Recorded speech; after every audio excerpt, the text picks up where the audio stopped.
Hi everyone, it's Brenda, and I'm back with the tutorial I promised. We just got done talking about different size yarns and different size hooks and how to do gauge and, you know, how important tension is. I'm going to show you how to tie on today. I will drape the yarn over my finger.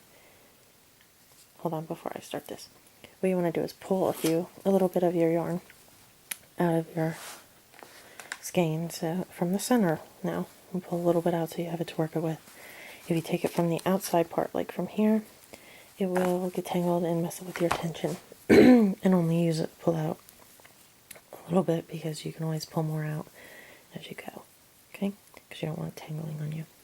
I will drape the yarn to tie on across my hand, wrap it around my index finger, coming around the back to the front towards me, around the back to me again, and lay it across my middle finger, ring finger, and pinky. You want this a little loose because we're going to take the hook and we're going to go into the one to your left this way and pull this over top. Okay, you see how that's over top of this one? And take your hook back into this one here. That's now the new left. Pull that over the tip of your finger and just pull. Stick your hook right in where your finger is to replace it. Tighten this up just a little bit, and there is your tie-on. Now you're ready to start. Okay.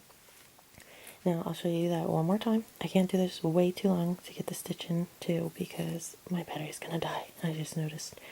So lay it across, wrap around toward, away from you, wrap again, lay it down from the left to the right, and you can hold your thread there, and then again from the left to the right.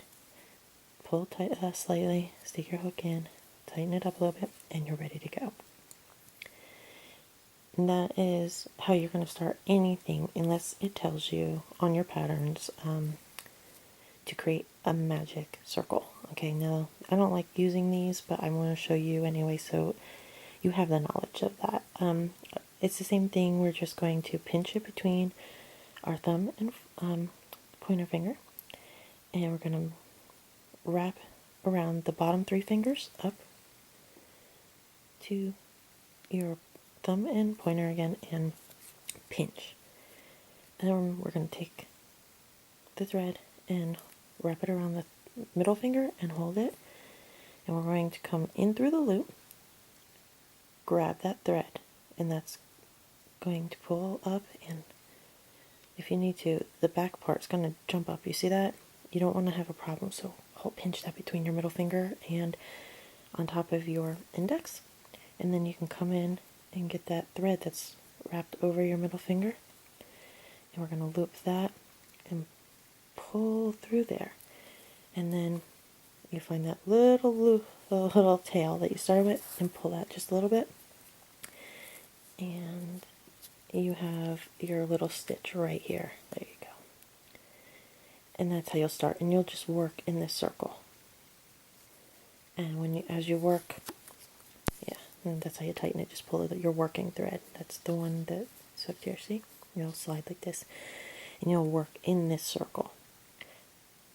If you are interested in learning this, let me know, and I'll do a separate video on how to work with these, separate series on how to work with these, because they're really, to work in them to start off is a little bit more tricky. It's just in how you hold the yarn. But other than that, it's fine. Okay, now we're going to tie on how I do. Going to wrap again, holding it like this, up and over your pointer, and back down. Go to the left, pull over, to the new left, pull over, pull down a little bit, put it on your hook, and I twist my thread so my tail is here and my working thread is on my left.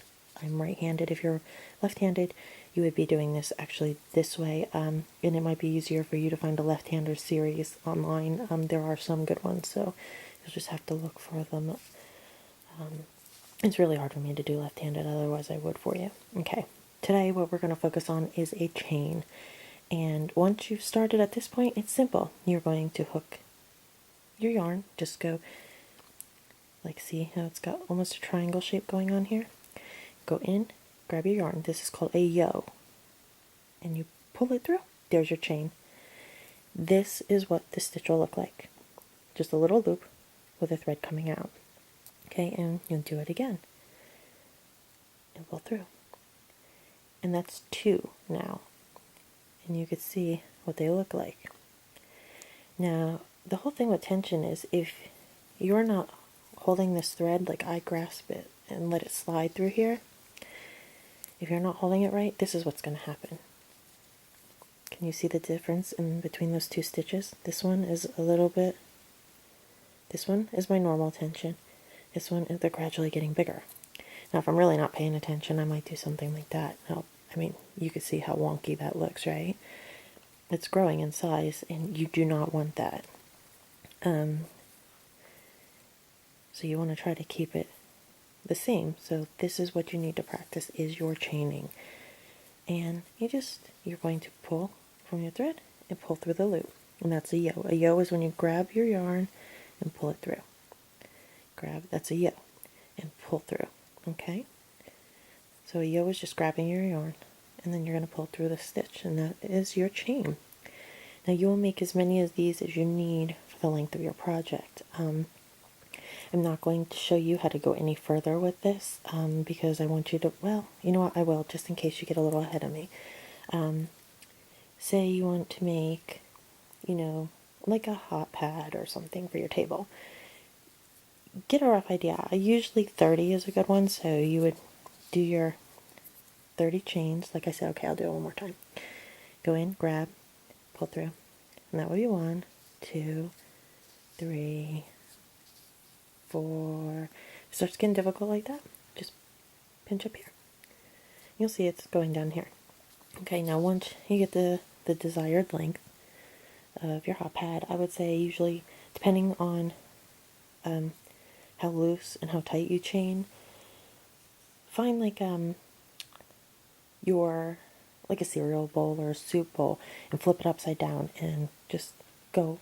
You want to just make it just a little bit bigger so it'll just cover the edges of the open side of the bowl. And that'll be perfect for any size pan you have.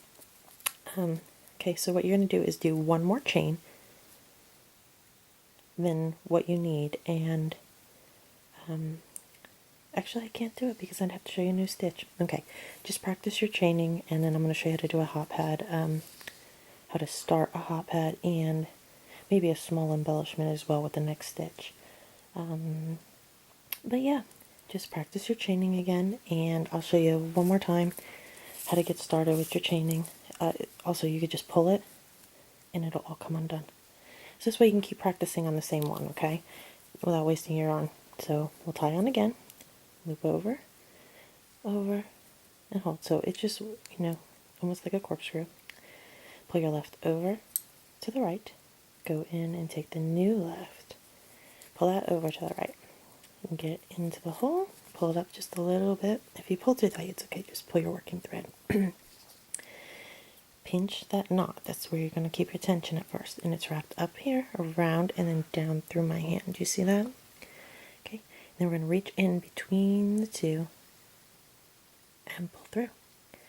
Reach in and pull through, in and through, in and through. You want to do this a while, get used to it, get your tension right so all your stitches look the same. You can see these top 2 is 1 stitch right here at the bottom. So when we're going to work in that space there. I'll remind you that later. But that's it. Practice. If you have any questions, leave them below. If there is anything I can help you with, feel free to leave me a message. I'll talk to y'all later. Have a great day. Bye.